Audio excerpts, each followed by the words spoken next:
Hello friends, Agam institute of English में आप सभी का हार्दिक स्वागत है। मॉडल टेस्ट पेपर 6 की अपन चर्चा करेंगे और इसका जो फर्स्ट क्वेश्चन जो है वो दे रखा है, आई सी ए लिली ऑन द ब्रो, कि मैंने जो लिली जो है वो लिली कहाँ देखी है, लिली ऑन द ब्रो, तुम्हारी ब्रो के ऊपर। क्लियर है कि उसकी जो आंखों की जो शेप जो है वो इस तरीके से बनी हुई है जैसे लिली का फ्लावर हो। ठीक है, अब उसने ये नहीं कहा कि ऐसा, ठीक है, लाइक ए लिली नहीं वर्ड यूज किया, यानी कि क्लियर मार्क्स लाइक और एज को उसने रिमूव किया है और जो क्वालिटी जो है वो डायरेक्ट ट्रांसफर की है कि लिली के फ्लावर्स की क्वालिटी जो है उसके ब्रो के ऊपर उसने क्या किया, डायरेक्ट ट्रांसफर की है। तो इट मींस इसके अंदर यदि अपन यूज किया गया है तो वो किसका यूज किया गया है, मेटाफर का यूज किया गया है। सेकेंड क्वेश्चन की बात करें कि लिव लाइक ए हर्मिट, देखिए हर्मिट के समान बिना टेंशन के चिंता मुक्त जीवन जियो, फ्री माइंड, परंतु वर्क कैसे करो, लाइक ए हॉर्स। अब देखिए यहां भी लाइक वर्ड यूज किया गया, यहां भी लाइक वर्ड यूज किया गया है। क्लियर। और जब सेंटेंसेस के अंदर लाइक और एज का यूज किया जाता है कंपैरिजन के अंदर और दो डिफरेंट नाउन के बीच, अनफेमिलियर नाउन के बीच, तो उसके अंदर यदि किसी का यूज किया जाता है तो वो क्या होता है, वो अपना सिमिली होता है। देखिए थर्ड क्वेश्चन है, opportunity knocks at the door but once, कि जो सौभाग्य जो है ना वो एक बार ही हमारा दरवाजा खटखटाता है और दुर्भाग्य जो वो बार बार खटखटाता है जब तक कि गेट खुल ना जाए। क्लियर। तो अपॉर्चुनिटी जो वो knocks the door but once, एक बार, यहाँ अपॉर्चुनिटी जो है एब्स्ट्रैक्ट नाउन है। एब्स्ट्रैक्ट नाउन और इनएनिमेट नाउन्स को यदि यूज किया जाए एज ए ह्यूमन बीइंग, या इस प्रकार से यूज किया जाता है कि जिस प्रकार से कि ह्यूमन बीइंग एक्ट करता है, तो वो अपना क्या कहलाता है, पर्सोनिफिकेशन कहलाता है। क्लियर। उसके बाद में अपन बात करें फोर्थ क्वेश्चन की, ए मेटाफर इज एन, देखिए ये सेकंड ग्रेड के अंदर क्वेश्चन पूछा गया था, as it is a metaphor is an. देखिए यदि मेटाफर की बात करें तो ये इंप्लाइड कंपैरिजन होता है। ठीक है, पहले भी बता चुका हूं कि जो क्वालिटी जो होती है वो डायरेक्ट ट्रांसफर की जाती है, एम्प्लाई की जाती है। ठीक है, तो ये इंप्लाइड कंपैरिजन है, ध्यान रखना कि metaphor is N implied comparison, बहुत ही इंपॉर्टेंट है एग्जाम की दृष्टि से।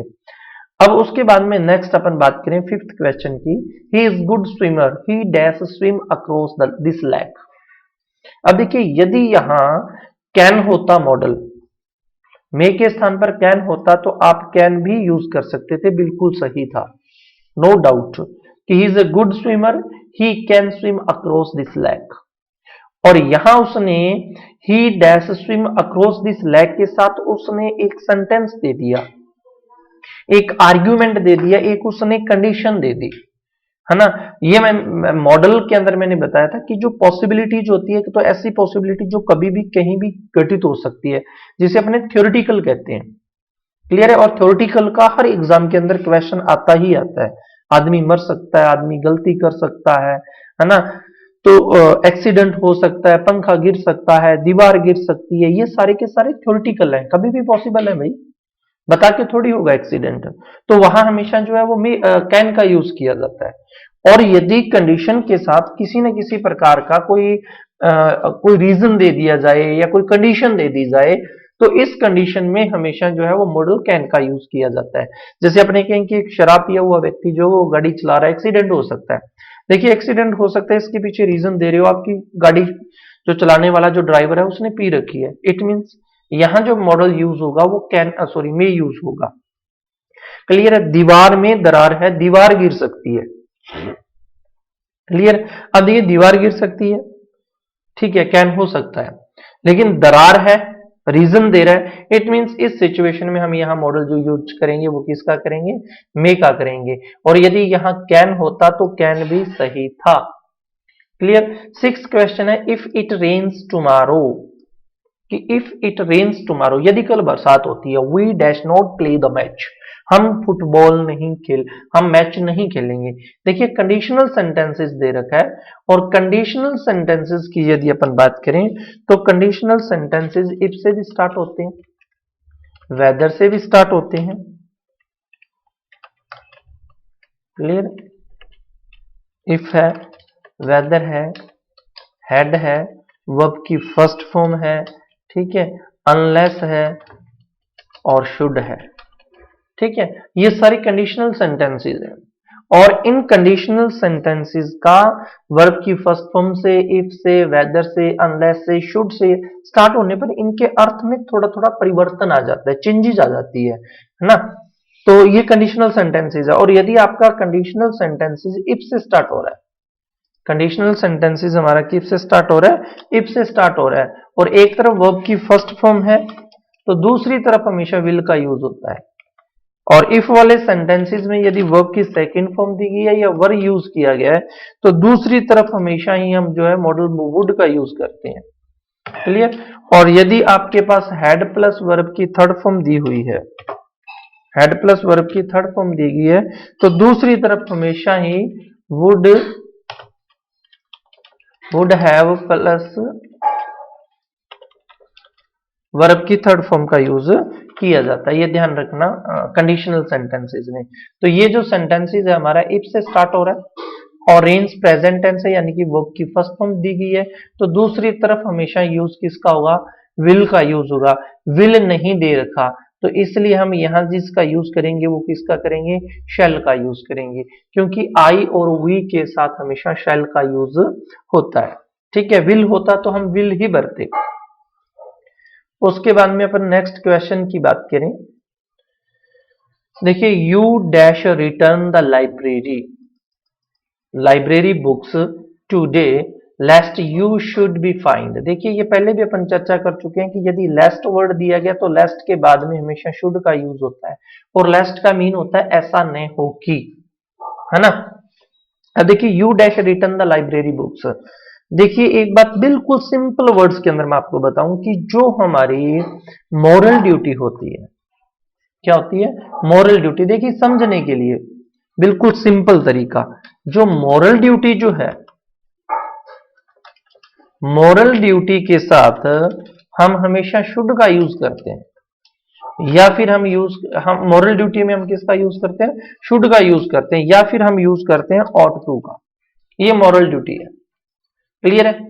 लेकिन एक बात ध्यान में रखना कि यदि मॉरल ड्यूटी है और उसके अंदर कहीं ना कहीं डर है, यदि डर है तो उस कंडीशन में आप मस्ट का यूज करोगे। देखिए, रोड जो ट्रैफिक के रूल्स हैं इनका पालन करना चाहिए, बिल्कुल ये हमारी मॉरल ड्यूटी है।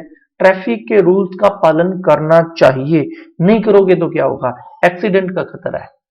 यानी कि कहीं ना कहीं डर है और जब डर की बात आती है और डर एक प्रकार का क्या हो जाता है कि अपने ये कह दें कि कंपल्शन हो जाती है उस काम को करने के लिए, तो वहां हमेशा मॉडल जो है वो किसका यूज किया जाता है, मस्ट का यूज किया जाता है। You dash return the library books today lest you should be find, you must return the library books. Clear. उसके बाद में एट क्वेश्चन है, when to the season of sweet silent thought I summon up remembrance of things past।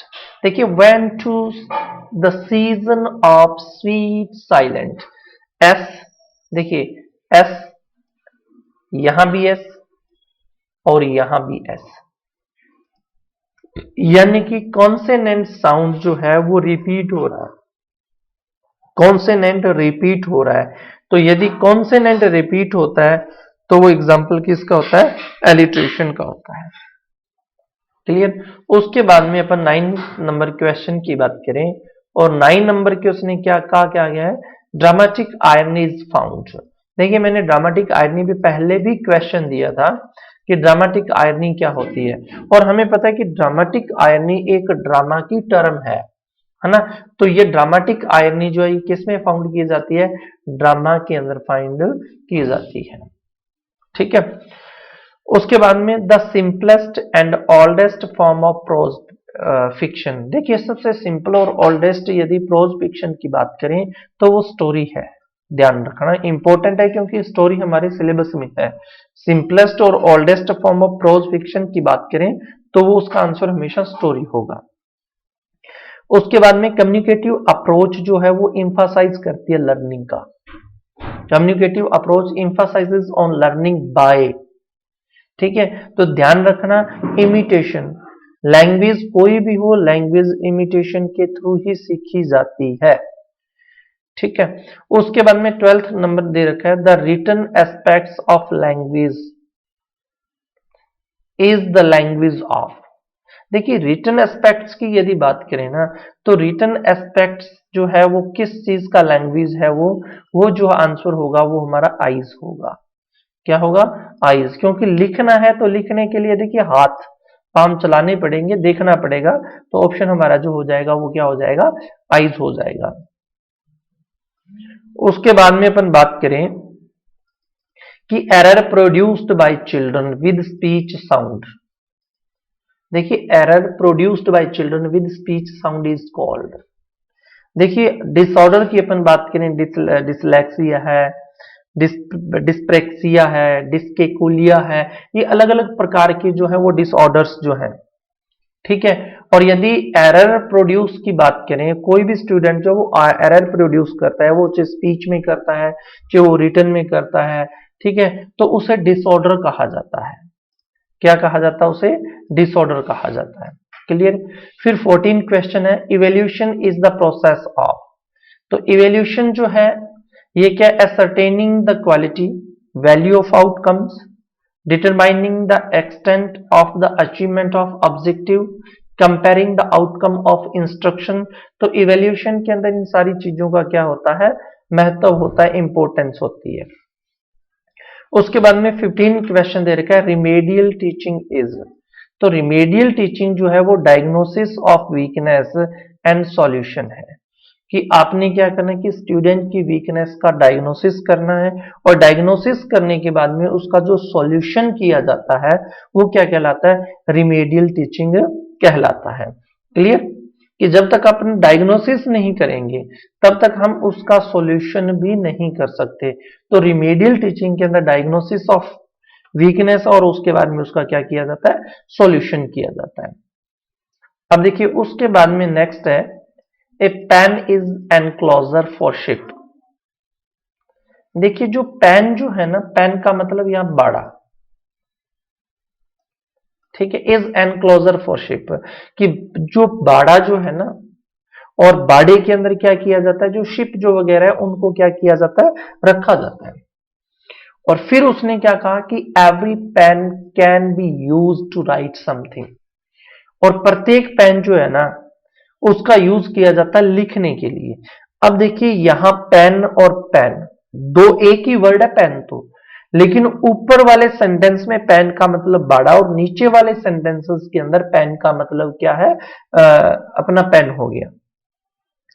अब क्या होता है कि यदि एक वर्ड जो है वो आपके पास अलग अलग अर्थ दे रहा है, और अलग अलग अर्थ देने के बाद में आप उसका जो कंक्लूजन ले रहे हो वो भी गलत ले रहे हो, उसका कंक्लूजन जो लोगे आप गलत लोगे, क्योंकि दोनों सेंटेंसेस में उस एक वर्ड का अलग अलग अर्थ है। लेकिन कंक्लूजन लेने के अंदर अपने क्या कर देते हैं कि कंक्लूजन रॉन्गली अपने उसको ले लेते हैं।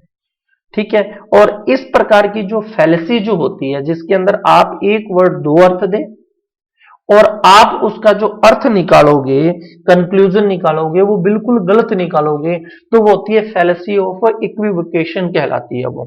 अब देखो इसने क्या कहा, therefore every enclosure for sheep, जो भेड़ों का जो बाड़ा होता है ना, can be use to write something.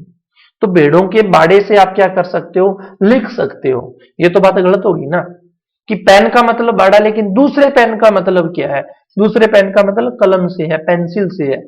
ठीक है, लेकिन पेन पेन वर्ड उसने दो बार यूज कर दिया। ठीक है, और पेन जो है स्पेलिंग सेम है लेकिन अर्थ अलग अलग है। समझ में आ गई बात है? हिंदी के अंदर भी ऐसा है, कन कनकते सोगुनी मादिकता अधिकाय, है ना? तो इस प्रकार जो है आप उसका जब कंक्लूजन गलत ले लेते हो तो वो क्या कहलाता है? आपका फैलेसी ऑफ इक्विवोकेशन कहलाता है। ठीक है, उसके बाद में 17 क्वेश्चन की बात करें, wife, it is 2 o'clock in the morning. देखिए रात के 2 बजे चुके हैं, यू आर ड्रंक, आप पी रहे हो, एंड कवर्ड इन लिपस्टिक। अरे भाई रात के 2 बजे तक आप पी रहे हो और आपका चेहरा जो है वो लिपस्टिक से कवर है। ये वाइफ अपने हस्बैंड से क्वेश्चन कर रही है। अब हस्बैंड उसको क्या करता है, उसके पर्सन का जवाब नहीं दे रहा, भी 2 बजे तक क्यों पी रहा हूं, है ना, और मेरा जो है वो चेहरे पे जो लिपस्टिक के जो मार्क्स हैं, निशान है, ये कहां से आए, इस चीज का आंसर नहीं दे रहा। वो कह रहा है, oh you are looking so beautiful honey, तुम आज कितनी खूबसूरत दिख रही हो। इट मीन्स उसने उसके क्वेश्चन को क्या कर दिया, इग्नोर कर दिया। और जब आप किसी के क्वेश्चन को इग्नोर करते हो तो वो अपनी कहलाती है fallacy of ignoring the question. Clear. उसके बाद में 18 क्वेश्चन की अपन बात करें, और 18 क्वेश्चन के अंदर क्या दे रखा है कि इफ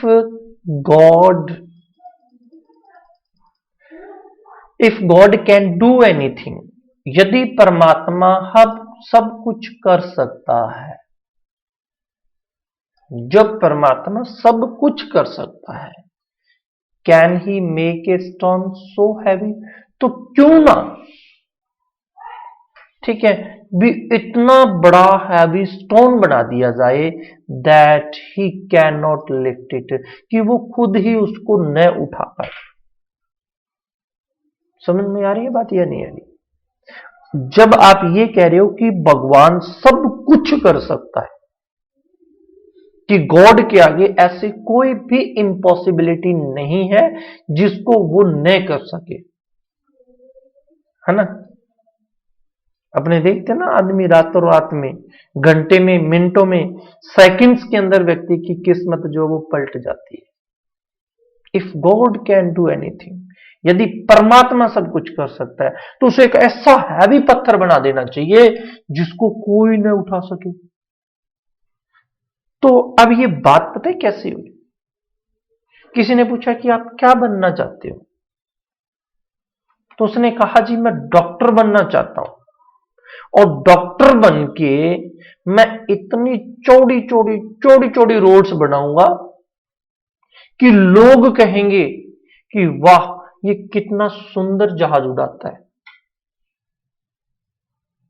क्या है ये आप अपनी स्टेटमेंट के अंदर विरोधाभास क्रिएट कर रहे हो। आप डॉक्टर बन रहे हो तो ऑपरेट कीजिए ना, डॉक्टर बन के आप रोड्स बनाओगे, और फिर आप कह रहे हो जी रोड बना के मैं ऐसा जहाज उड़ाऊंगा, तो ये कॉन्ट्राडिक्शन है। तो इसे क्या कहा जाता है, फैलेसी ऑफ कॉन्ट्राडिक्शन। क्लियर। अब देखिए 19 क्वेश्चन है, हीरो सुना भी है, बोला भी है, और बोलते भी है। हीरो ही बोलते हैं। कौन सी बाइक है, हीरो। कैसा लग रहा है, हीरो। आजकल बड़ा तो हीरो बनता है, हीरो। देखिए इस वर्ड का प्रोनाउंसिएशन हीरो नहीं है, इसका प्रोनाउंसिएशन है हीरो। एच, फिर डिप्थोंग आएगी ईयर, आई और रिवर्स सिक्स ही है, रे और ओ, इसका फोनेटिक सिंबल होगा हीरो, पहले ही होगा। हीरो इसका प्रोनाउंसिएशन नहीं है, ध्यान रखना, हीरो नॉट ए हीरो। अब देखिए 20 नंबर, जिसको अपने मोस्टली रॉन्ग बोलते हैं, थ्योरी बोलते हैं नहीं बोलते, theory not a theory, theory, theory, थी फिर अ फिर रे फिर री, थियरी। तो अपना जो ऑप्शन जो होगा ना वो क्या हो जाएगा, बी ऑप्शन हो जाएगा, थियरी नॉट ए थ्योरी, ध्यान रखना, थियरी। क्लियर। उसके बाद में अपन 21 क्वेश्चन की चर्चा करें। 21 क्वेश्चन के अंदर क्या लिखा है, corona has broken dash in the town, कि कोरोना जो है ना वो फैल चुका है, ठीक है, और इसके अंदर जो ऑप्शन आएगा वो ब्रोकन आउट आएगा, ठीक है। ब्रोकन आउट का मतलब होता है फैलना। अच्छा, युद्ध का फैलना भी ब्रोकन आउट है, आग का फैलना भी ब्रोकन आउट है, किसी बीमारी का फैलना भी ब्रोकन आउट होता है, ब्रेकआउट। क्लियर। तो broken out in the town. उसके बाद में नेक्स्ट अपना 22 question, I have no money, मेरे पास धन नहीं है, और I can not buy the book, और मैं किताब नहीं खरीद सकता। देखिए यदि इसके अंदर आप फर्स्ट सेंटेंस के अंदर की बात करें तो ये कॉज दे रखा है और ये इसने इसका रिजल्ट दे रखा है। पैसे नहीं है और पैसे नहीं है तो मैं बुक नहीं खरीद सकता, कारण और परिणाम। और आपको बताया था कि कारण और परिणाम जो है वो कंजक्शन है इलेटिव। इलेटिव क्या है? कारण और परिणाम वाले जो सेंटेंसेस होते हैं वो इलेटिव कंजक्शन में आते हैं। और आपको बताया था कि इलेटिव कंजक्शन के अंदर जो चीफ वर्ड यूज किए जाते हैं सो, फॉर, और तीसरा वर्ड यूज किया जाता है देयरफॉर। ये तीन वर्ड यूज किए जाते हैं। सो, फॉर और देयरफॉर का जो यूज किया जाता है ना वो रिजल्ट वाले सेंटेंस के साथ किया जाता है। और यदि सेंटेंस के स्टार्टिंग के अंदर ही आपको फिलअप दे रहा है और कोज के साथ दे रहा है तो ऐसे सेंटेंसेस हम सिंस से, एज से या बिकॉज से शुरू करते हैं। ठीक है, या मैं ये कहूं कि यदि सेंटेंस अब हमारा सिंस, एज या बिकॉज से स्टार्ट हो तो दूसरे वाला सेंटेंस कोमा से स्टार्ट होता है। या मैं ये कहूं कि यदि आपको कॉज के साथ इलेटिव कंजक्शन के अंदर किन्हीं चीफ वर्ड का यूज करना पड़े तो वो चीफ वर्ड आपके सिंस हो सकता है, वो एज लगा सकते हो, वो आप बिकॉज लगा सकते हो। ठीक है, तो इसके अंदर उसने ऑप्शन में क्या दे रखा है? सिंस दे रखा है, तो हमारा ऑप्शन क्या हो जाएगा? सिंस। क्लियर? ओबे मी, मेरी आज्ञा का पालन करो, डैश यू विल बी बिटन, नहीं तो तुम क्या किए जाओगे? पीट दिए जाओगे। Obey me dash you will be beaten. अब देखो आपके पास चॉइस है अल्टरनेटिव। ठीक है, आपको बताया था ना अल्टरनेटिव कंजक्शन। और अल्टरनेटिव कंजक्शन जब दो में से किसी एक का चुनाव हो, है ना? शिमला ले चलो, नहीं मुझे मेरे मायके भेज दो। पंजाबी का गाना ना, या तो मैनू ले जा शिमले नी पेकियां दी बस ते चढ़ा दिया ना, पंजाबी का सॉन्ग, कि इट मीन्स या तो शिमला ले चलो और या फिर मुझे मेरे मायके वाली बस चढ़ा दो। अल्टरनेट है, ऑप्शन है, दोनों में से किसी एक का चुनाव करना है, जो मर्जी कर लो। और अल्टरनेटिव के अंदर मैंने आपको बताया था कि कौन कौन से वर्ड यूज करते हैं अपन। आइदर और यूज करते हैं, सॉरी, आइदर और यूज करते हैं, और नाइदर नॉर का यूज किया जाता है, और का यूज किया जाता है, ठीक है, अदरवाइज का यूज किया जाता है, और एल्स का यूज किया जाता है। ये चीफ वर्ड है, इनमें से आप किसी का भी यूज कर सकते हो अल्टरनेटिव कंजक्शन में। ओबे मी, मेरा कहना मानो, अगर तुम पिट जाओगे। अब या तो जूत खा लो या उसका कहना मान लो, आपके पास ऑप्शन है। समझ में आएगी बात? ऐसा होता ना कि जैसे आप खेलने के लिए बाहर निकले घर से, रोज ही भाग जाते हो, रोज ही भाग जाते हो, है ना? तो कई बार क्या होता था कि पिताजी जो थे वो लठ लेके गेट पे खड़े हो जाते थे, चाल आज फिर तन देखो, चाल कितनी दूर चल रहा है, तेरे पीछे ही हूं, तन मैं खिलाऊं। ठीक है, अब देखो ऑप्शन है, जूत खाने है या खेलने जाना है। आपके हाथ में रिमोट है, मम्मी के हाथ में चप्पल है, और वो आपको दिखा रही है, चला चला पे टीवी। इट मीन्स ऑप्शन है, जूत खाने है या नहीं खाने, टीवी चलाना है या नहीं चलाना, अल्टरनेटिव है ना? तो अल्टरनेटिव के अंदर हम यूज किसका करते हैं? आइदर और का करते हैं, नाइदर नोर का करते हैं, और का करते हैं, अदरवाइज का करते हैं, और एल्स का करते हैं। तो यहां जो हमारा जो ऑप्शन उन्होंने दे रखा है वो क्या आ जाएगा? और आ जाएगा। क्लियर? और उसके बाद में 24 क्वेश्चन है, और 24 क्वेश्चन के अंदर उन्होंने दे रखा है if I had told the truth. देखिए कंडीशनल सेंटेंसेस है, इफ से स्टार्ट हो रहा है, और इसके बारे में मैं पहले भी मैंने आपको बताया था कि यदि कंडीशनल सेंटेंसेस हमारा इफ से स्टार्ट होता है, एक तरफ वर्ब की फर्स्ट फॉर्म है तो दूसरी तरफ विल लगाते हैं, है ना? सेकंड फॉर्म है तो अपन किसका यूज करेंगे? वुड का यूज करेंगे। और हैड प्लस वर्ब की थर्ड फॉर्म है तो वुड हैव प्लस वर्ब की थर्ड फॉर्म का यूज किया जाएगा। तो यहाँ जो हमारा ऑप्शन क्या होगा? वो होगा I would have escaped, first person हो जाएगा।